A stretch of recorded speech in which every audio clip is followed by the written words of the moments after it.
7h, 10h sur Radio Courtoisie, ligne droite, Maud Koffler. Bonjour Alice Cordier. Bonjour Maud.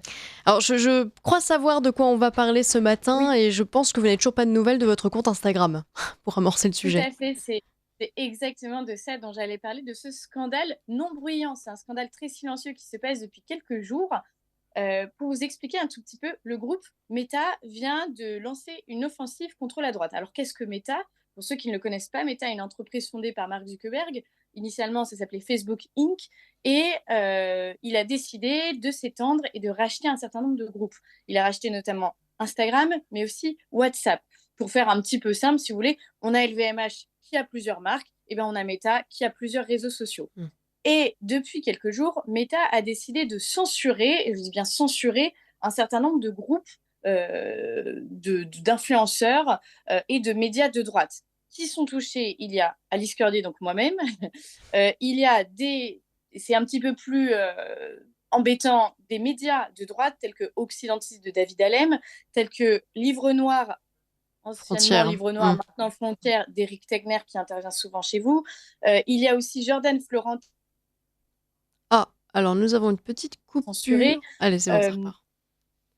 Il y a une bonne droite, il y a des mouvements militants également qui ont été censurés d'Instagram. Censurés parce que c'est un mouvement, donc c'est quelque chose qui a été coordonné, et on s'est rendu compte que nos comptes ont été bannis de façon coordonnée, sans explication du tout, voilà, et avec un recours qui met du temps à se mettre en place et dont on aura le résultat, on ne sait même pas quand et on ne sait même pas si on en aura un.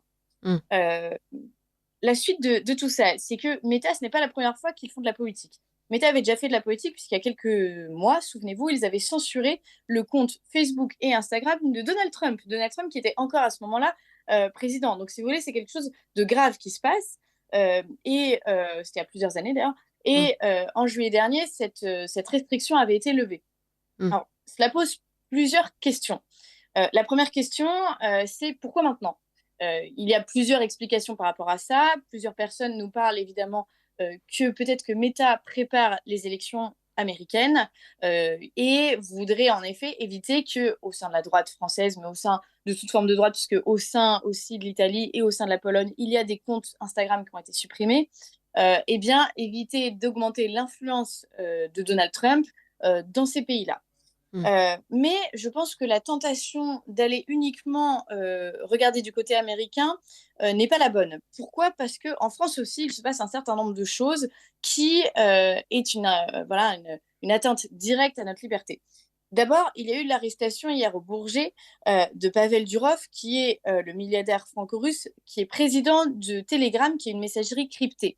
Alors, plusieurs éléments sont expliqués sur le fait, par exemple, que Telegram ne crypte pas assez, enfin ne censure pas justement des comptes pédophiles ou des comptes qui mènent au trafic de drogue, mais je tiens à rappeler que sur Instagram, des comptes similaires pullulent absolument tous les jours et que Instagram est aussi un réseau utilisé en vue du trafic de drogue ou en vue de comptes pédophiles. Il n'y a pas on va dire qu'il n'y a pas en tout cas de réaction aussi brutale que pour censurer des comptes de droite, ce qui est quand même assez grave.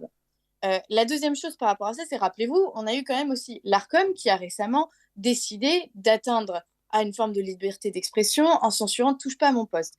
Donc là aussi, on ne peut pas dire que c'est uniquement lié aux Américains.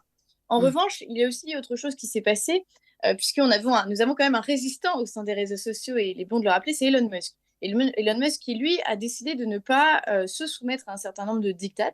Et récemment, il a été interpellé par Thierry Breton, qui est commissaire européen, sur le fait que Elon Musk ne respectait pas ce qu'on appelle le Digital Service Act, le DSA, qui sont en fait toutes les règles de bon fonctionnement des réseaux sociaux que l'Union européenne voudrait nous imposer.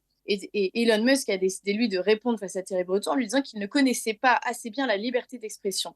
Et c'est là où moi je vous dis, il n'y a pas uniquement un impact sur la politique américaine, il y a aussi un impact de la France, du gouvernement français, mais aussi de l'Union européenne qui cherche absolument à nous limiter au sein de notre liberté. Alors, est-ce qu'il a eu des réactions? Parce que c'est vrai que c'est assez frustrant pour nous qui voyons nos comptes censurés du jour au lendemain. Il faut savoir que c'est énormément de travail, c'est des années de travail hein, pour avoir Ouais. atteint un certain nombre d'abonnés. Ce sont des gens qui nous font confiance, ce sont des gens qui nous parlent régulièrement, et c'est une impossibilité à ces gens en fait de penser. Et c'est ça aussi qui est grave dans la censure des comptes de droite, c'est que les réseaux sociaux permettent de toucher une large part de la population et permet à cette population de penser différemment. Et c'est vraiment ça l'impact qu'on avait. Alors, plusieurs personnes, plusieurs Jeanne d'Arc peut-être se sont levées aujourd'hui pour justement essayer d'endiguer ce problème.